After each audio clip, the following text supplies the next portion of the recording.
In this AYM for Training tutorial, we're going to learn how to change a color photo to a great black and white image in Photoshop. In versions of Photoshop prior to version CS3, it was a little bit difficult to turn images into really nice grayscales. It was always easy to get rid of color, but to turn an image into a black and white that had some dynamics was always quite an exercise, and I'll cover that in another tutorial at another time. However, starting in CS3 and then enhanced in versions CS4 and CS5, Adobe created a really nice and easy way to create a very dynamic black and white image in a lot less time, with a lot less effort and a lot more control.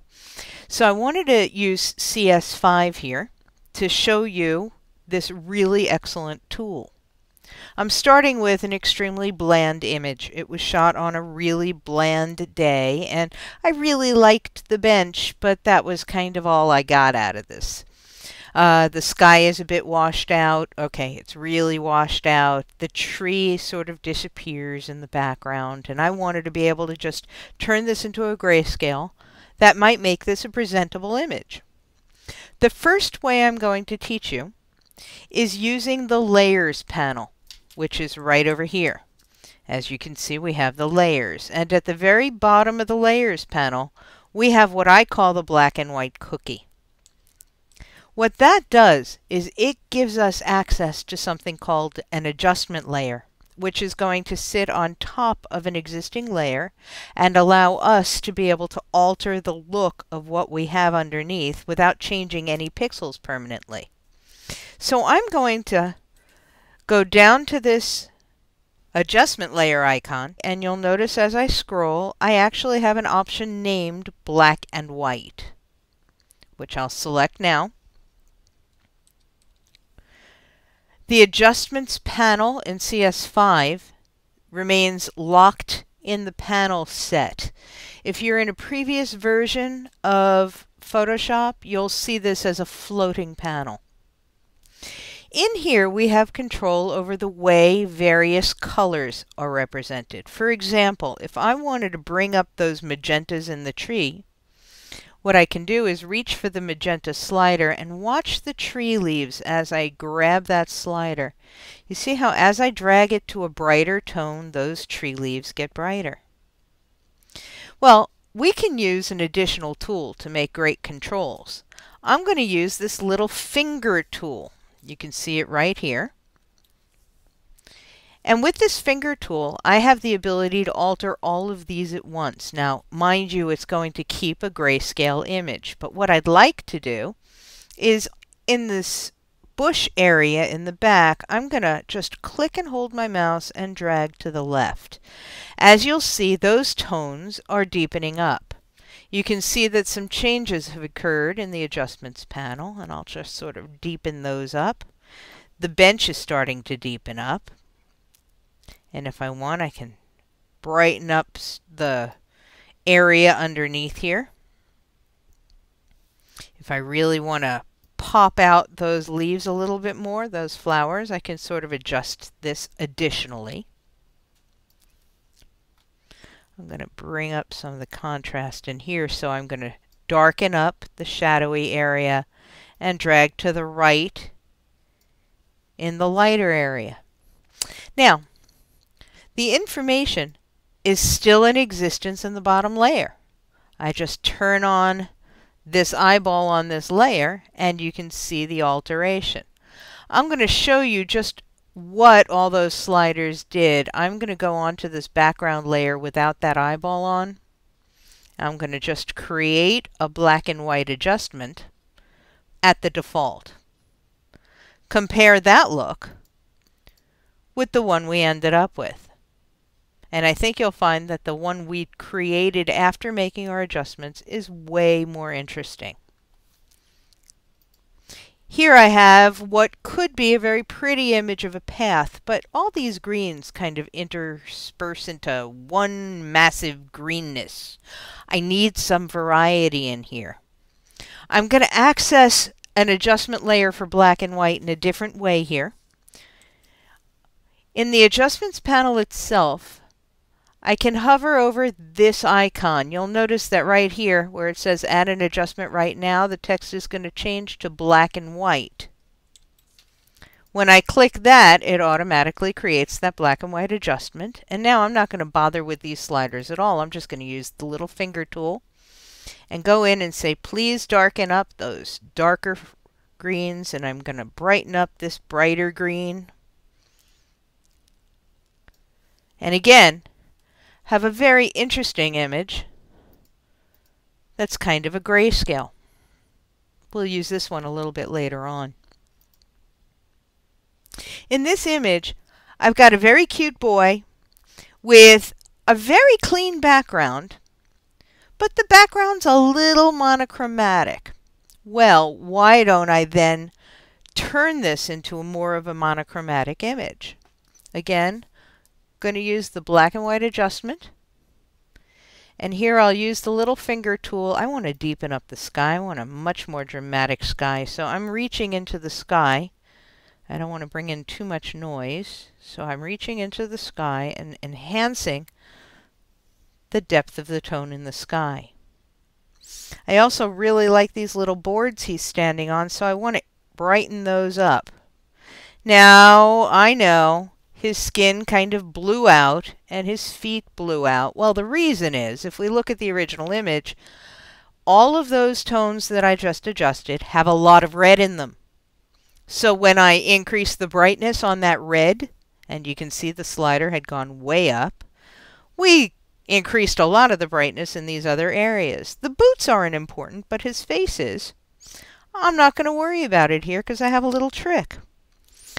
The layer has what we call a layer mask, which is currently white. That means that I am exposing this effect to the entire layer underneath. Turn off the eyeball, nothing's affected. When I turn it on, everything's affected. But I can use this layer mask to block the effect on the little boy. I've already made a selection of the little boy, so I'm going to go to the Select menu up here and choose Load Selection. And I'm going to choose Boy, which gives me marching ants around the little boy. I want to block the visibility on a layer mask, and one of the things to remember is that on a layer mask, black blocks. So if I go to the Edit menu and choose to fill, right now my foreground color is black, as you can see right here. But I can also simply choose Fill with Black. When I hit OK, now I'm going to deselect by going up to the Select menu and choosing Deselect. You'll notice that now the effect, I'm going to turn on the visibility of the layer mask by Option or Alt clicking it. This is what the layer mask looks like. The stuff that's white shows my black and white. The stuff that's black blocks, it masks the black and white effect. So now, is this a more interesting image, or is that a more interesting image? It's a matter of personal taste. I'll do something similar on an image like this. However, this time, I know that I'm going to want these people to stand out, and I've already made a selection of them. So I'm going to go to the Load Selection menu and choose, I forgot to rename them. The selection is ever so creatively named Alpha 1. And I've got marching ants around my people. Now, what I want to do is put those marching ants around everything but the people. So I'm going to inverse my selection. Now I'm telling Photoshop what to take effect on. And I'll add a black and white layer mask, or black and white adjustment layer. You can see that my layer mask now does not cover these people. And I can improve the look of this. I'm going to darken up that part. I'm going to brighten up this part a little bit. But the people stand out just a little bit better in this. So you tell me, which do you like? With the colored background or them standing out against that other background? Again, I'm going to Option-Alt-click the mask. See how the mask looks? And then there they are. So you can see that I've affected everything but them. This doesn't have to happen with people. Here I have a flower. Again, if I simply add a black and white layer mask, this can be a very interesting image in itself. And I can use the little finger tool to sort of deepen up, dragging left on the deep tones, dragging right on the highlights to open those up. But again, if I load the selection of my flower that I'd created, I can even go in with my paintbrush now. I need to make that quite a bit larger. I'm using the right bracket on my keyboard, and I can even just paint right over that area to paint away the black and white. And I will deselect. Nice green background, grayscale background. Similar effect on this. This flower is outstanding. I just think it's stunning. In this case, I'll do it slightly differently. Load my selection of the flower, but here, instead of changing it and going to the select inverse we did before, I'm going to simply tell it to invert over here, leaving me with a selection of everything but the purple flower. And again, I've hit my black and white adjustment layer. I can use the little finger slider to enhance this background, really making that purple pop. That's the before and after on that one. On the very last image, I have a really cool way to use the effect. Here I have an image that I'm going to do a different effect on my black and white layer adjustment. I've gone in, I'm going to use the little finger and sort of make this a lot more dynamic. I'm going to deepen up the deep tones. I'm going to brighten up the flowers. And you'll notice as I drag this, the reds are getting a whole lot higher in numbers. So the reds all the way across the image are becoming enhanced. And here's the before. I love the colors. Here's the after. But I could do something even a little bit different here. On this mask, instead of using a simple mask, I'm going to use a gradient. Again, we know that black will hide the effect and white will display the effect. So I'm simply going to use my gradient and drag from the bottom part way up. And you'll see a very interesting kind of look starts to happen now. And we could control it by the distance of that alteration. This is what my mask looks like. Here's what my image looks like. One more thing I wanted to show you.